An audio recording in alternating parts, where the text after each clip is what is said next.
crumbling infrastructure. And that's the struggle, we're trying to find the funding that's available. Pennsylvania's mental health system has been on the edge for years, and leaders and advocates in the field say it's about to finally collapse. We have positions that have been vacant for over a year. A look at the biggest issues due to an ongoing state funding battle, and finding hope. There's help out there. We're normalizing the conversation. How community organizations and mental health champions are coming together. Trying to figure out ways for us to creatively use resources to be able to solve pretty big problems. To make sure Pennsylvanians have the help they need. It's made me a better mother, a better wife, a better friend, a better person. We're breaking down the numbers and issues facing mental health in the Commonwealth. This is Silencing the Stigma, the mental health funding crisis. To me, it just feels it feels disturbing to me that we have not gotten an increase for mental health funding in Lancaster County for over 10 years. That's Kim McDevitt, the Executive Director of Mental Health America of Lancaster County. She's voicing the sentiment of mental health advocates across the state of Pennsylvania. They've been fighting a more than 10-year battle to get more money to county mental health programs, and they say it needs to end. Thanks so much for joining us for Silence the Stigma, the mental health funding crisis. I'm Alyssa Kratz. For the next half hour, we're going to hear stories about how South Central Pennsylvania programs and organizations have been impacted by that ongoing need for more funding. Governor Josh Shapiro and state lawmakers approved a $20 million increase to county mental health funding in last year's budget.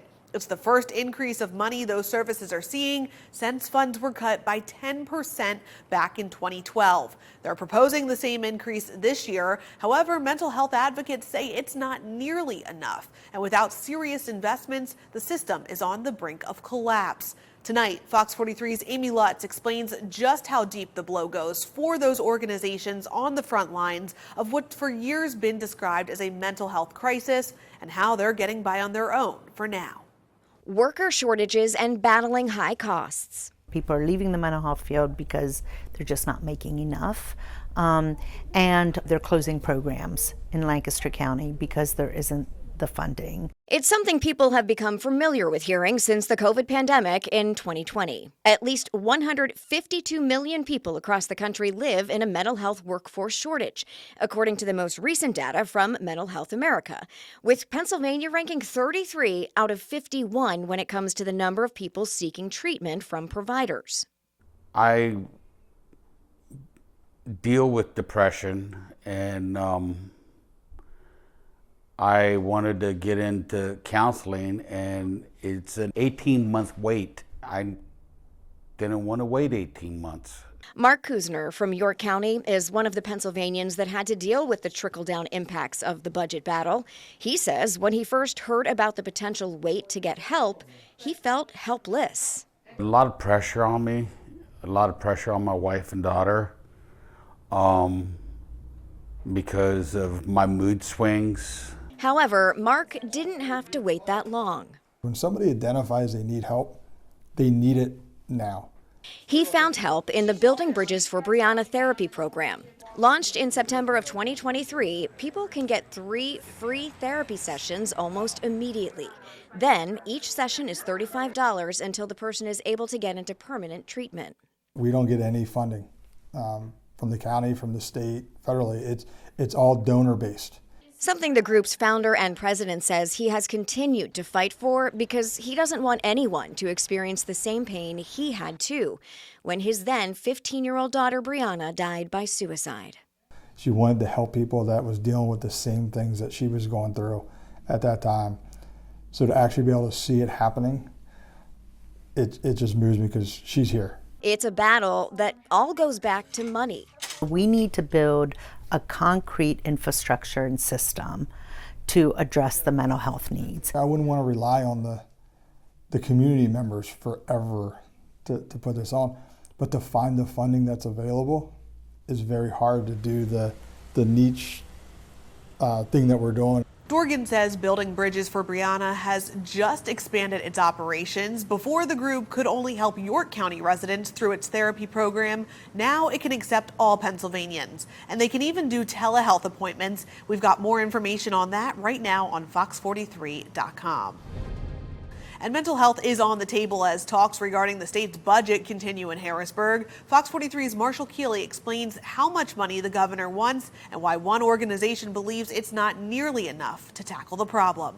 Mental health care is top of mind in the Commonwealth this month. It's an issue Lisa Schaefer from the County Commissioners Association of Pennsylvania says has been underfunded for more than a decade. The mental health system in Pennsylvania really is crumbling. Substance abuse disorders, child abuse, domestic issues all stem from mental health.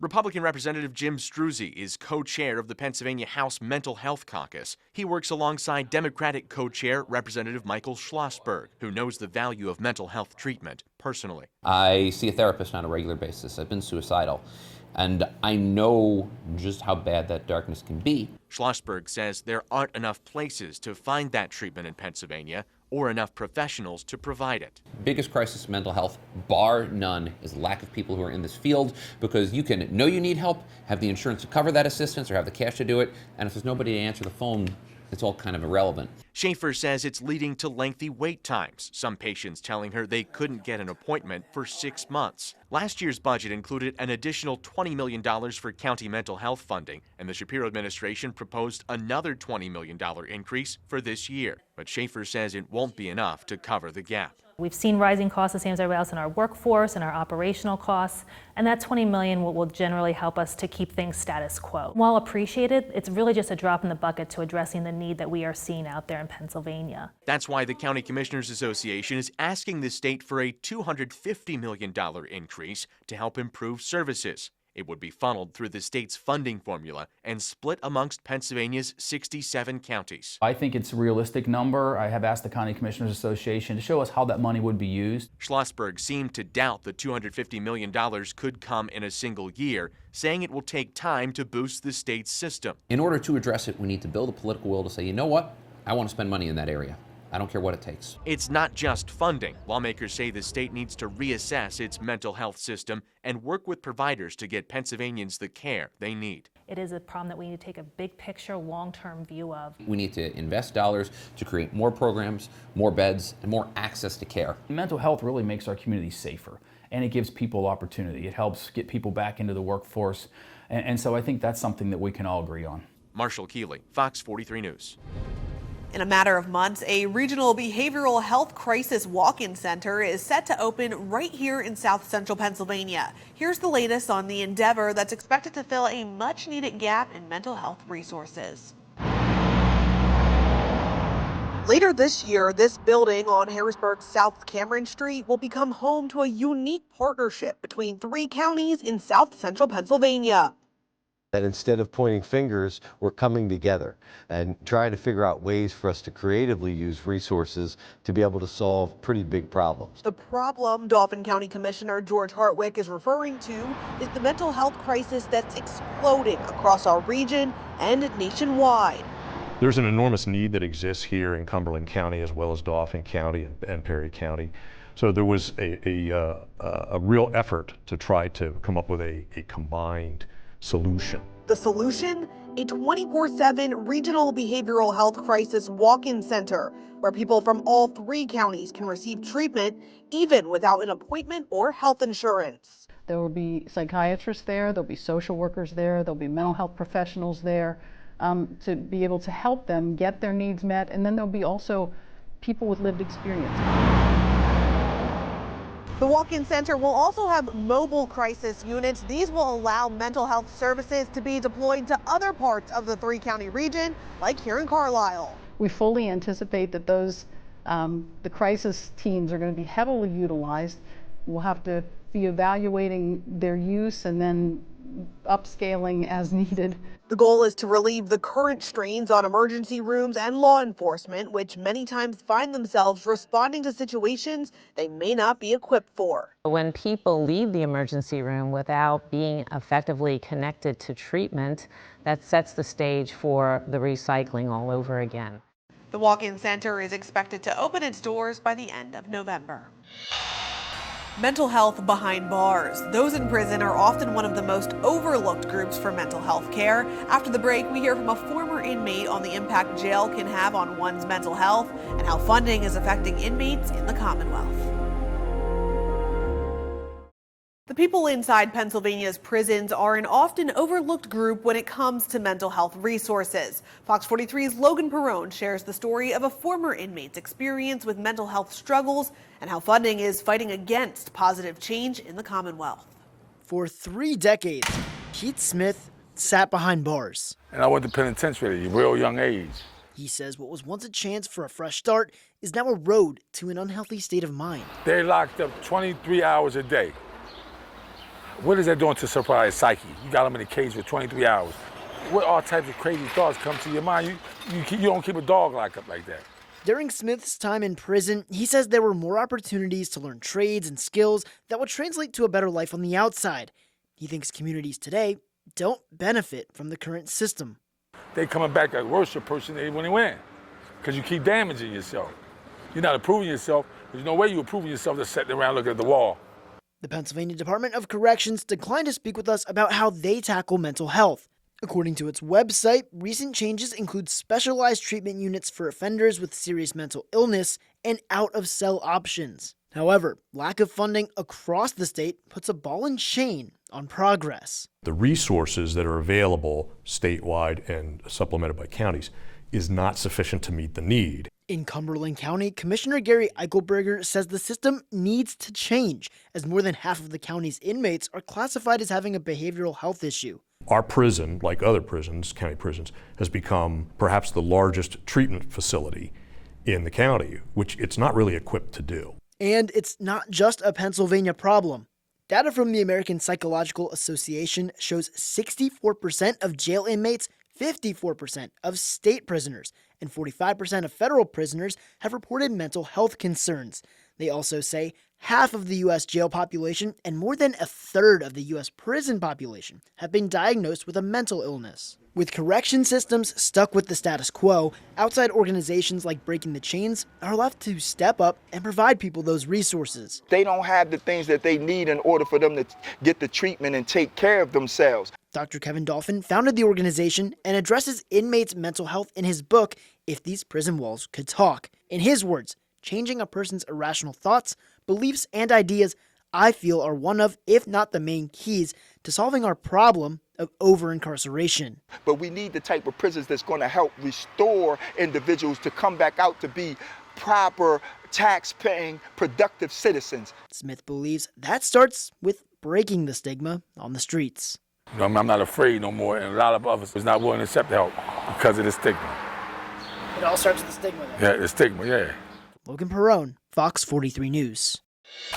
The pressure to compete and perform can be overwhelming for student athletes. Coming up, how they're seeking support and solutions. Pennsylvania schools are getting a boost in their efforts to improve mental health among students and staff. Governor Josh Shapiro announced how $47 million in grants is being distributed as part of the $100 million approved for mental health initiatives in last year's state budget. Fox 43's Amy Lutz talked to a local guidance counselor to find out how that money could really help schools in our area.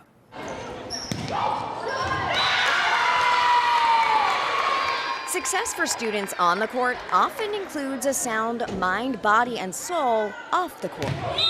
There's only one problem. Mental health issues continue to rise, unlike the number of school counselors. Currently in the state of Pennsylvania, the average school is a 1 to 353 ratio of school counselors, and the American School Counselor Association recommends a 1 to 250 ratio.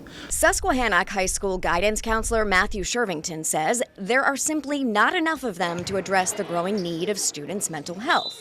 Pennsylvania is currently the only state without mandated school counseling services out of all 50. He's hopeful legislation in the State General Assembly could help change that. For now, though, some good news from the state budget.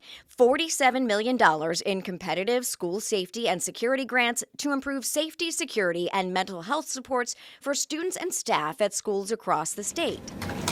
Susquehannock is in the Southern York County School District, which is set to receive nearly $177,000. Shervington says he knows what he personally would do with the money. With funding, for me, it definitely would be people over programs. He says programs, while important, aren't always as impactful.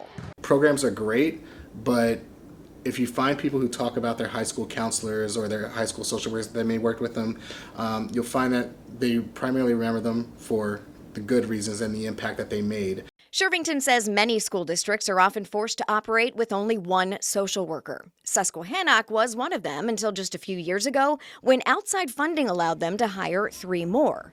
As for the new funding to improve mental health and safety in schools, the grants are being awarded to districts based on size and need. To give you an idea, in our area, the Harrisburg City School District will receive a whopping $693,000. Much smaller district, Bermudian Springs in Adams County, will receive $158,000. York City will get $243,000. $269,000 will be awarded to the Lancaster School District, and the Carlisle Area School District in Cumberland County will get more than $208,000. Regardless of the amount, mental health experts say the funding is at least a step in the right direction. And many hope it will help bring about more positive memories. Amy Lutz, Fox 43 News. For some students, the pressures of extracurricular activities can affect their mental health, especially in athletics where competition is intense and they are constantly measured by their performance. Todd Sadowski joining us now with more on how the local sports community is supporting those mental health initiatives. Yeah, we did an in-depth series on student-athlete mental health this winter. Awareness is the first step to finding a potential solution. And directing people to the proper resources to seek help is one of the best ways to get involved. Both of the Atlantic League professional baseball teams in our area, the Revolution and the Stormers, are eager to spread the word. In Lancaster, the Stormers host a handful of mental health nights at Clipper Magazine Stadium. During their home games, various service providers share their information and engage fans in conversations about mental health. Often, someone approaches a table and discusses a personal experience about something they've went through or how they are trying to help a friend or family member. Now, the Stormers have hosted 3 mental health nights so far, with 2 more scheduled in May on the 18th and 31st. And for the second year in a row, the Dallastown softball team uses a game day to bring awareness to mental health in high school. Prior to the first pitch, the Wildcats and Central York come together to talk and listen about being vulnerable together and the importance of helping others who need support. Since it's such a big thing now, mental health is, and everyone struggles, everyone goes through it. It's a big part of us and our team and our community, making sure everyone's okay. Dallastown and Central York raised money for the nonprofit group Building Bridges for Brianna, an organization that works to combat suicide. And one thing to keep in mind about the high school and college-aged athletes of today, they will advocate for themselves. The outcomes can be very good when they speak up and let those around them know they either need support or a solution when they're having mental health issues. Thanks, Todd. So important. Definitely the most impressionable age. So. Yeah, no doubt about it. And it's about awareness and support and then solutions and results. And as I mentioned, they advocate for themselves. So they're getting help out there. Absolutely. Thanks, Todd. 6, thank you, and now 700. 7 to go, 7 7. Fundraising efforts. Nonprofits are keeping mental health initiatives alive on their own. Coming up, we tell you about a unique event and the programs it's raised tens of thousands of dollars for.